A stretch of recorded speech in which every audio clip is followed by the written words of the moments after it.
Alors, nous allons parler de l'alimentation. Ah, un sujet très vaste. Oui, hein? Ah ouais, hein? Ouh, on a eu beaucoup de difficultés. C'est vrai que l'alimentation, à notre jour d'aujourd'hui, eh ben, on en est, nous sommes arrivés, Cécile et moi, à voir l'alimentation comme une drogue. C'est-à-dire l'alimentation de tout le monde, l'alimentation culturelle, l'alimentation familiale, l'alimentation dont on en est formaté. Nous le considérons tous deux comme une drogue que nous devons, comment on dit quand on est des drogués, nous sevrer, afin d'aller retrouver notre origine et notre véritable besoin d'alimentation, qui n'a rien à voir, parce que, ben voilà. Cécile, tu veux parler de toi un peu? Oui, alors moi, quand j'étais jeune, on m'a forcé à manger de la viande déjà, que j'avais pas le choix parce que sinon, mes parents, soit je me prenais une claque, ou soit j'avais pas le droit de assis à ça, pas de dessert, pas de tortille, enfin bon, bref. Et quand j'ai eu l'âge de 13 ans, je pense que c'est vers 13 ans que j'ai pu dire non à la viande, quoi. Aussi bien à mon père qu'à ma mère, parce que mes parents étaient divorcés à cette époque. Et j'ai pu m'affirmer à cet âge-là. Après, je me suis intéressée à la diététique et à la dissociation des aliments. Et comme j'étais très sportive, j'ai pu faire l'expérience avec mon corps. Et puis, comme je me suis mis à la musculation aussi, j'ai mangé des protéines, mais comme les produits laitiers à 0%. Bon, bref, j'étais très diététique et très fine et tout ça. Et puis ensuite, j'ai gardé ça jusqu'à 30 ans, jusqu'à l'âge où j'ai rencontré André, et qu'André m'a fait découvrir l'instinctothérapie, c'est-à-dire se nourrir que de cru, avec sentir, et si ça sent, l'odorat et et le goût, sans sauce, sans rien, et comme ça, cru. Alors là, c'était génial, et j'ai appris à lâcher prise aussi sur mes anciennes croyances sur l'alimentation. Et en fait, mon corps a perdu 13 kilos, donc j'ai perdu mes muscles.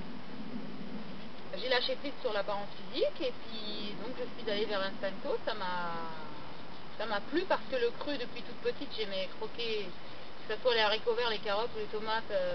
Je préférais les croquer que les couper et mettre de la vinaigrette dessus, mais mes parents ne m'autorisaient pas ou avaient peur, machin. Donc là, avec André, j'ai pu faire cette expérience-là, et puis ensuite...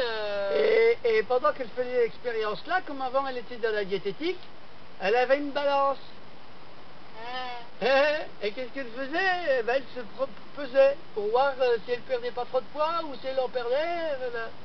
Et oui, c'est vrai, tous les matins, je me pesais parce qu'en fait, je mangeais, et plus je mangeais, et ça m'empêchait pas de maigrir, et donc je me pesais, et André il me disait fais confiance à ton corps, lâche la balance.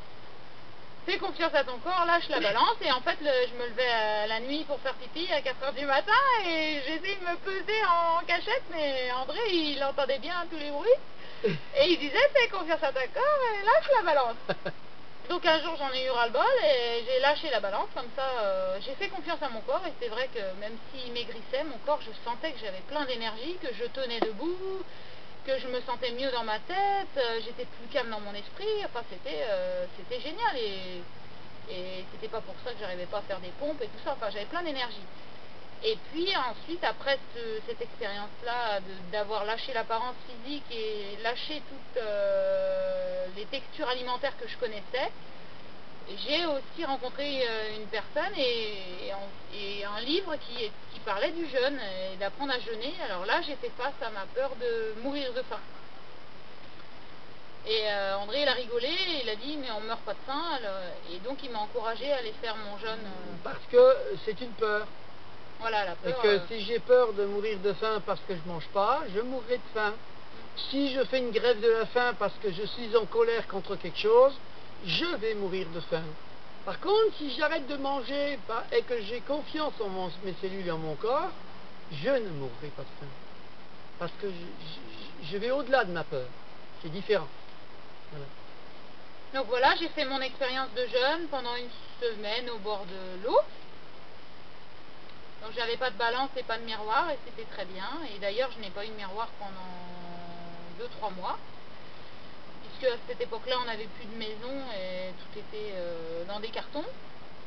On était dans la nature. Voilà, on vivait dans la nature et donc cette expérience de jeûne m'a appris à apprendre à respirer, à faire des exercices, à rire pendant tout ce temps-là que je ne mangeais pas. Et puis et à faire face à ma peur que j'allais tomber et tout ça. Et j'ai senti que je n'avais plus besoin de me nourrir, ou très très peu. Et donc j'ai mis en place cette habitude de vie là jusqu'à rencontrer le regard de la famille. Où bien sûr j'ai changé d'apparence physique, donc ça a fait très peur à ma famille et à mes amis. Et il y en a qui croyaient que j'étais malade, bref, que j'avais le sida ou des trucs comme ça, parce que la maigreur dans notre société fait peur, et que l'embonpoint c'est signe de bonne santé. Voilà. C'est normal parce que quand on a de l'embonpoint et qu'on mange, ça facilite l'argent, la société et la consommation. Ça représente dans l'invisible l'énergie du pauvre et du riche, du nanti et de celui qui n'a rien. Hein, ou du bien frais avec le bien portant de nos civilisations modernes. Voilà, donc le contact avec la famille, donc ça a été le choc, et puis il y a certaines personnes de ma famille qui n'ont plus jamais voulu me revoir, ils croyaient que j'étais dans une secte. Et puis ensuite Et que le gourou c'était moi. Alors ici vous êtes dans un camp gourou. Et donc ensuite j'ai été confrontée au regard extérieur et ça m'a dérangée puisque ça les dérangeait, donc je suis pas restée centrée sur moi et mon énergie, et que j'avais aussi d'autres expériences à faire avec moi-même. Et c'est par fidélité en fait que tu as... Voilà, par fidélité à la famille, pour faire plaisir aux autres. Anciennes mémoires. Et aux voilà. anciennes mémoires. Et aux anciennes mémoires, voilà, oui. D'où le fait de faire un chemin vers soi, vers retrouver son origine, ce qui me correspond, et pas très facile, pas très aisé, il peut s'avérer difficile. Il y a besoin de vigilance de soi, de ne pas être, afin de transcender et de regarder la lumière, le côté lumineux des choses, plutôt que ce que l'on essaye de nous faire croire, ou de nous inculquer de vue de l'extérieur. Voilà. Hein? Donc, et pas être une éponge. Voilà. Parce que cette île, elle est beaucoup éponge encore. Hein? Eh oui. Et puis, par rapport à... Moi aussi un peu. Hein? À cette présence à soi et l'alimentaire, donc je me suis aperçue que ça nourrissait, que je me nourrissais pour compenser mes émotions, mon ennui, ou pour m'amuser à me faire du mal, pour me détruire, quoi. Comme la drogue. Voilà. Hein? Comme la drogue, comme l'alcool. Aussi les prises de conscience avec André, c'est que les animaux, on n'en a pas besoin, que ce soit les petits, les grands, les grillons, les poissons, ils ont le droit de vivre autant que nous et nous devons les respecter. Disons qu'ils ont leur propre vie, que c'est du vivant. Et que le fait de tuer un animal, je lui prends sa vie. Maintenant, si je prends un fruit, je ne lui prends pas sa vie. Parce que le fruit que je prends à maturité, il a vécu sa vie. Il va tomber, courir et ressemer ses graines. Donc un fruit, je ne vais pas le tuer, je ne vais pas lui prendre sa vie. C'est la différence entre les plantes que je tuerais, les animaux que je tuerais, oiseaux, la faune, ou les poissons, tout ce qui est... Hein, je leur prends une vie. Donc c'est ça Les proverbes, c'est tant qu'on fera couler le sang. Oui, il y a, je sais plus si c'est pas Hippocrate ou je sais plus qui a dit que depuis longtemps qui a dit que tant Tant que que l'humain l'homme fera fera couler du sang, son sang coulera. on s'en coulera. Et en fait, je rejoins tout à fait cette Oui, formule. je sens bien. Et depuis que j'ai été donc visiter mes cellules et visiter mes atomes, ce que dit Cécile, ça a une autre importance parce que un autre poids, parce qu'en fait c'est exactement la même chose, parce que c'est comme si je tue un animal qui est un ensemble de cellules qui a élaboré cette forme de vie, les atomes qui ont élaboré cette forme de vie, et je la détruis. Je la détruis. Alors bien sûr les anciens peuples disaient que je divinise l'animal et que je lui permets de devenir moi. Je veux bien.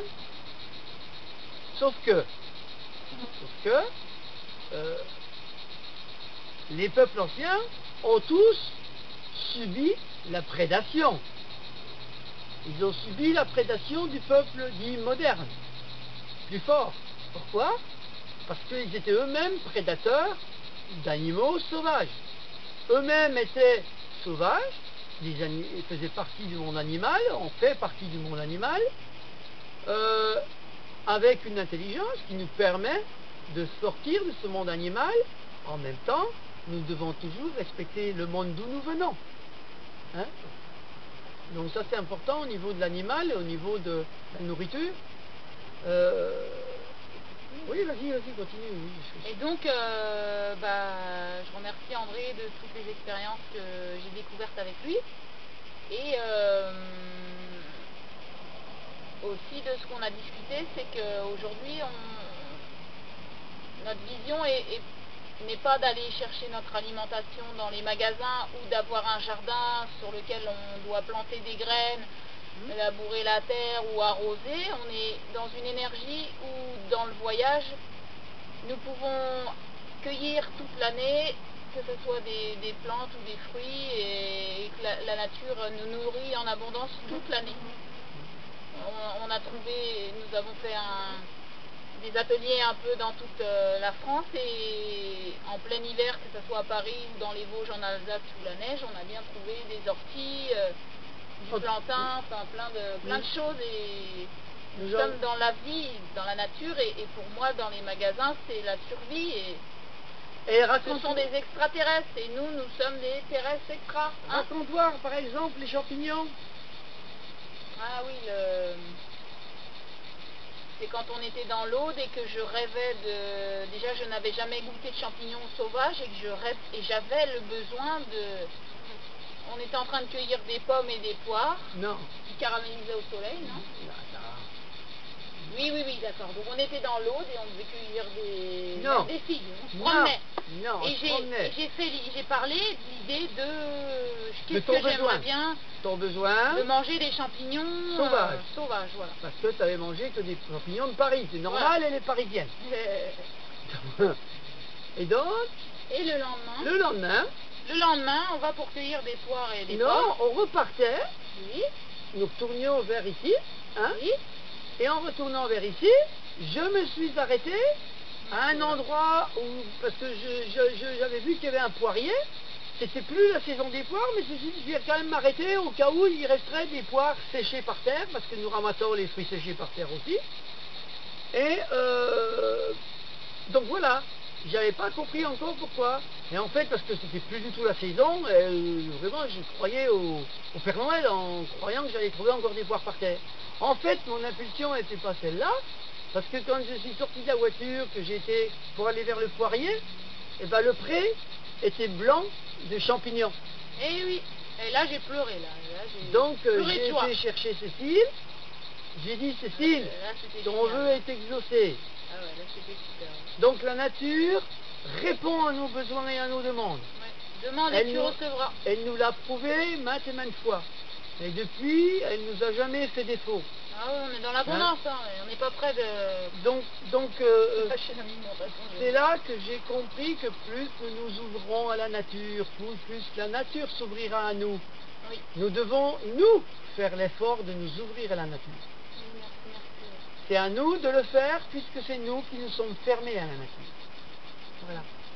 Bon, ben, je parlerai de côté alimentation, Oui, à toi, vas-y, moi, merci, oui. mais je le fais dans le même film. Combien il y a de temps? Regarde.